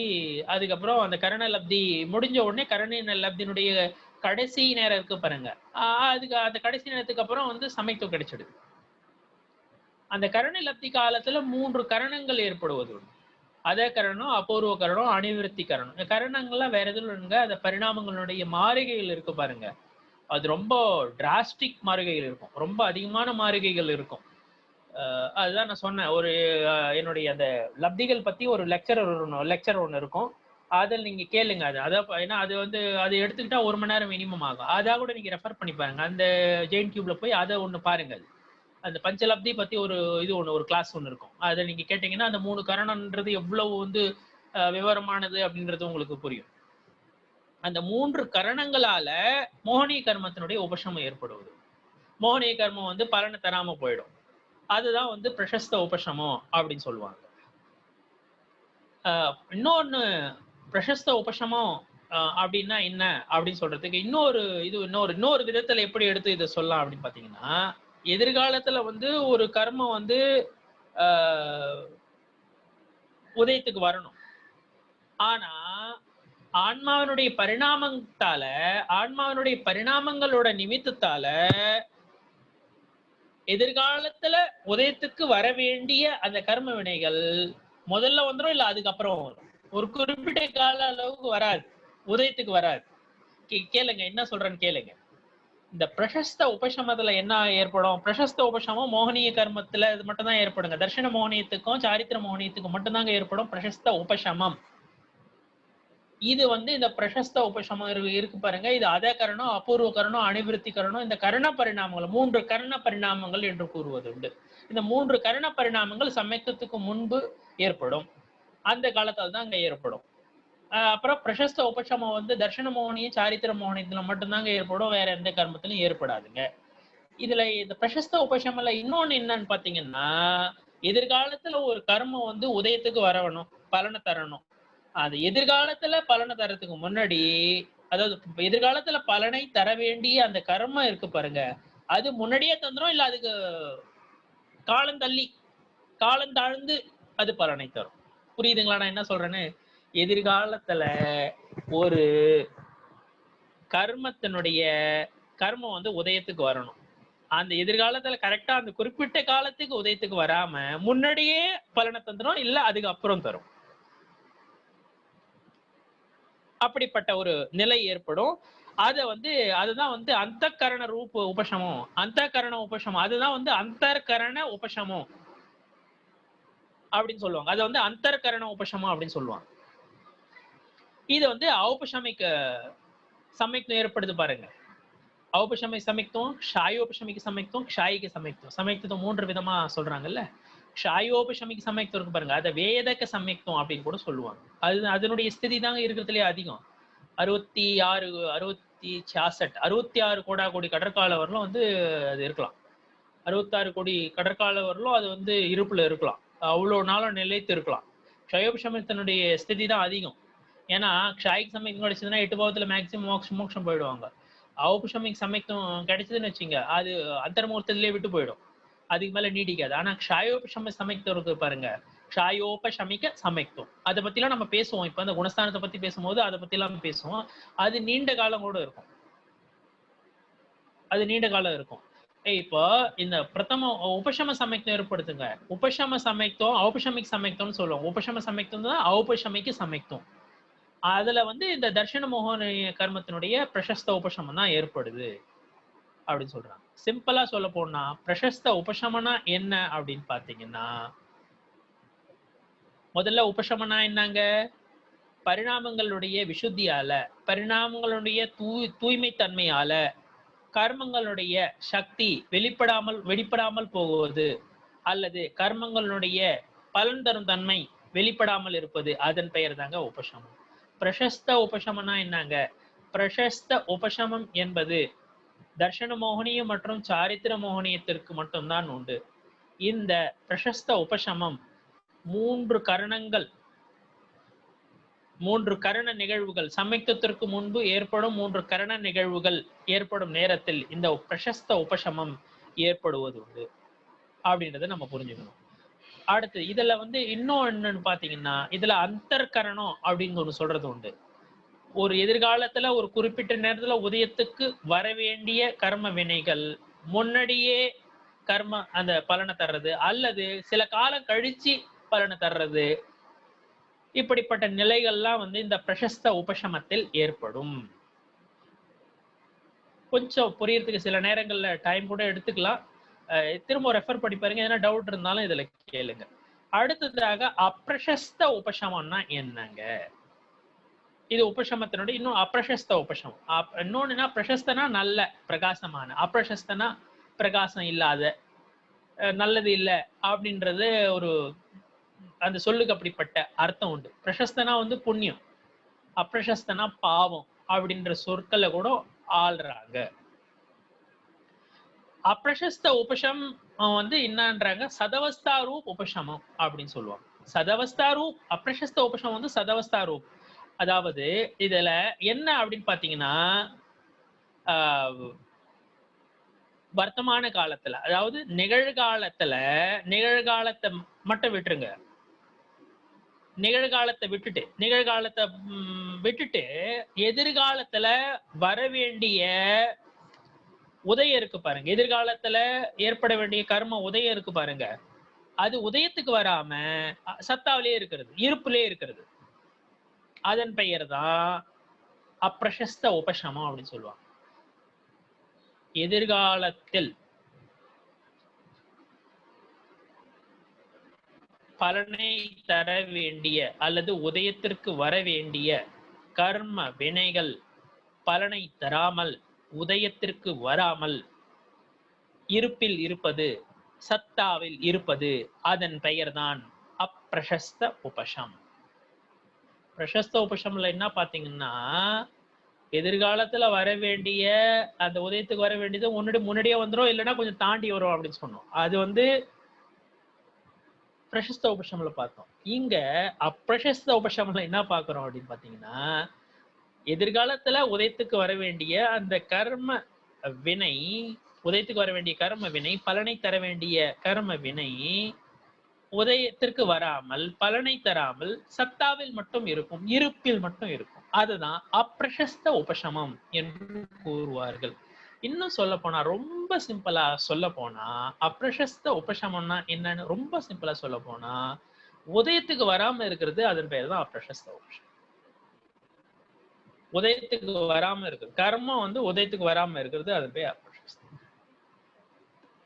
இது ஏற்படும் பொழுது ஔபசமிக் சமயத்துவம் ஏற்படும் போது உபசம சமயத்துவம் அப்படின்னு கூட சொல்லுவாங்க. ஔபசமிக் சமயத்துவம் ஏற்படும் போது அனந்தானுபந்தி முதலான சௌக்கடி அப்படின்வாங்க. அனந்தானுபந்தி, குரோதமான, மாயா, லோபெல்லாம் இருக்கு பாருங்க, அதனுடைய அப்பிரசஸ்த உபசமம் தான் ஏற்படும். இன்னும் எவ்வளவு புரியுதுன்னு நீங்க பாருங்க. ஔபசமிக சமயத்துவம் ஏற்படும் பொழுது தர்ஷன மோகனிய கர்மத்தினுடைய பிரசஸ்த உபசமும் ஏற்படுங்க. 3 கரண பரிணாமங்களால பிரசஸ்த உபசமும் ஏற்படுங்க. சாரித்திர மோகனியத்தினுடைய, அதாவது அனந்தானுபந்தி, குரோதமான, மாயா, லோபம் இவற்றினுடைய அப்பிரசஸ்த உபசமும் ஏற்படும். இந்த 7 சமயத்துவம் ஏற்படும் பொழுது இந்த 7 பிரகிருதியும் உதயத்தில் இல்லாம இருக்கணுங்க, கண்டிப்பா. அது ஞாபகம் வச்சுங்க. 7 பிரகிருதி எதுங்க? தர்ஷன மோகனத்தினுடைய 3 பிரகிருதி, மித்யாத்வம், சமயக் மித்யாத்வம், சமயக் பிரகிருதி, இது 3 உதயத்தில் இருக்கக்கூடாது. அனந்தானுபந்தி, குரோதம், மானம், மாயா, லோபம் இதுவும் உதயத்தில் இருக்குது, அப்பதான் சமயத்துவம் ஏற்படும்.